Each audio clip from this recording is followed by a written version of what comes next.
When you first take your film out of the drying cabinet, make sure that it's all the way dry by checking underneath the film clips for moisture. That's the last place to dry usually. Also, you'll be able to tell because the film is going to curl toward the emulsion. See the dull side, that's the emulsion. You'll see a nice consistent curl when it's all the way dry. So once you've got that, you can lay it out on the light table. Even though this is supposed to always be clean and dry, maybe check it first because it's your film. And we're just going to cut in between the divisions of the negatives. I'm leaving the light table off because it's going to do crazy things with this video, but you can turn it on to help you see. This is the leader. You can just get rid of that.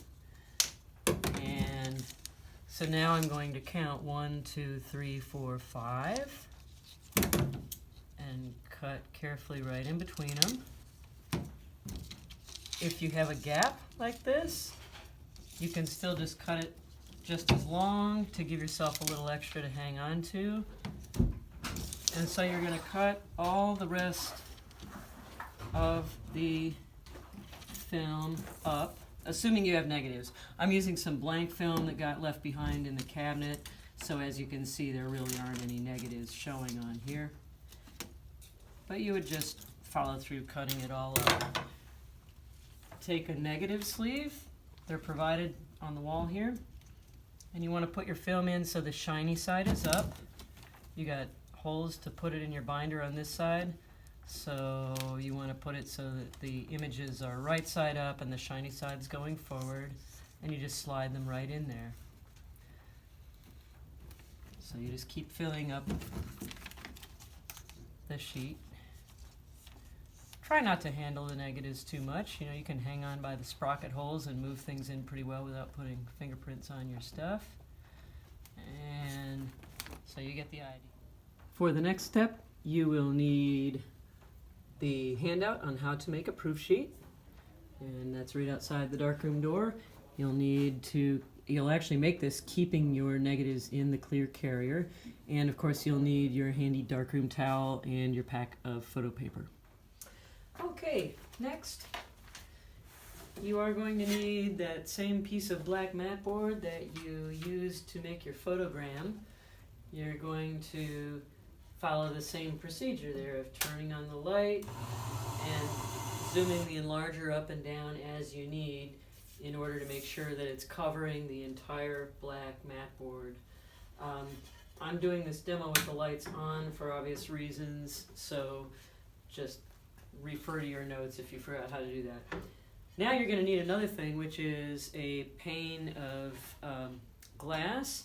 This is on the same shelf where you got your black mat board from, and it's used so that it'll weight your negatives down and hold them flat in contact with the paper.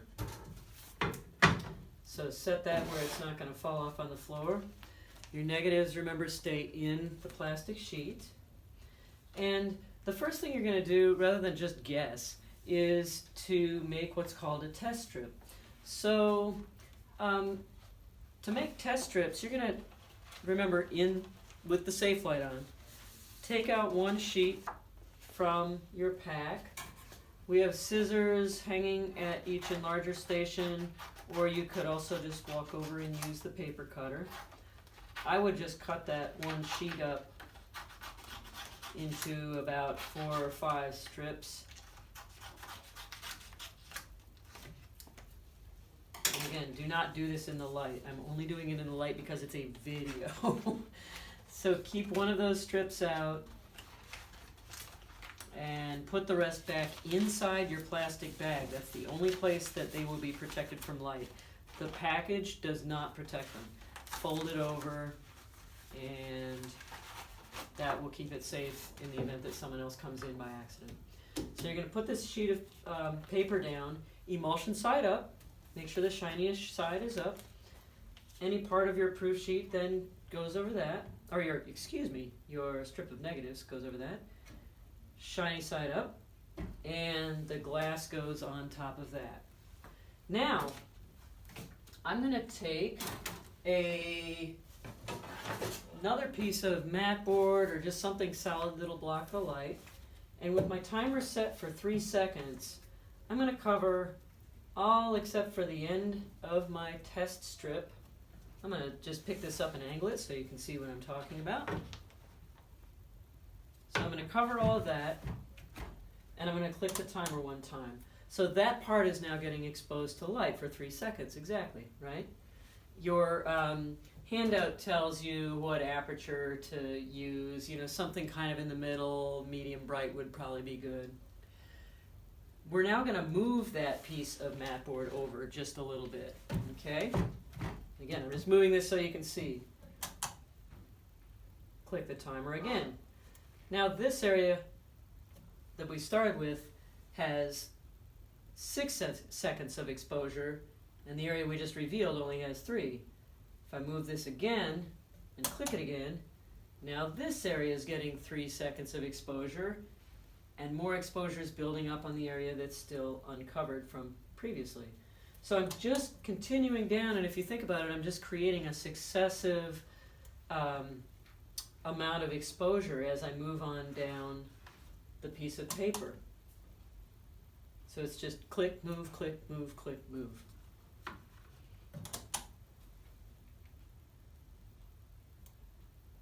And when you get to the end of the sheet of paper, one last click, and that's all you need to do. You will then take that over to the developer and process it, and then we'll take a look at the results. You should have something that looks more or less like this, from very little exposure to lots of exposure. You'll be able to see especially well in the sprocket holes where those little increments went. So arrange it so that it's going from lightest to darkest in your hand, and look for the increment of light where you can just barely see the sprocket holes.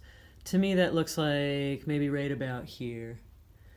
And so now you just have to count from left to right how many clicks of the timer that took. So 1, 2, 3, 4, 5 looks like.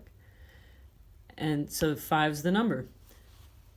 Keep that in mind, and we will go back to the other side of the darkroom and make our finished, complete proof sheet. So we're at the last step. We learned from the test strip that it's going to take 5 clicks of this timer set to 3 seconds of exposure per click to arrive at the correct amount of exposure on your contact sheet. What you need to do, as you can see, is take out a full sheet of paper from your pack. Remember, I'm doing this in light so that you can see the video. Do not open your pack of paper in the light. When you arrange it on there, you can see right through the sprocket holes, you can see the white paper, and that'll help you know if you've got it lined up correctly so that you can you'll be able to see all your pictures on your contact sheet. Do remember to keep your photo paper stored in that black bag and closed when you're not using it directly. So like this sheet's out, that's the only sheet that is out. The rest stay in the package. Put that glass down on top, and now you just have to click the timer 5 times. Keep saying that. 1 click times 3 seconds.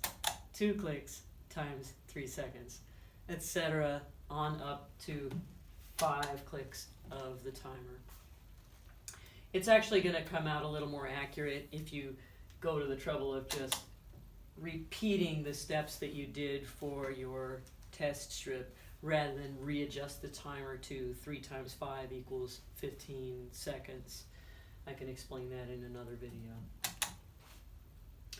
So once you're done with that, after you've clicked it 5 times, you would of course carefully remove the glass and take this sheet of paper over to the developer, process it out, and that will produce your contact sheet. So here's an example of a correctly exposed proof sheet. You can see there's some irregularity on there. One of the things that the proof sheet is great for is giving us a little feedback on how effective our camera work has been. You can see some of these look like they came out a little too dark, some came out too light, but some of them really are just right. They're like little miniature photographs printed on there. Also, you can see I've marked some of these. This is simply like a thumbnail view of what you shot so that we can decide what you might want to make enlargements of. As you work more and more with your camera, you get better at reading the meter and correctly combining aperture and shutter for the ideal exposure, and your contact sheets will start to look a little more consistent when you get that way. So you can see this one much more consistent from picture to picture, frame to frame, and that's what you're striving for in the long run.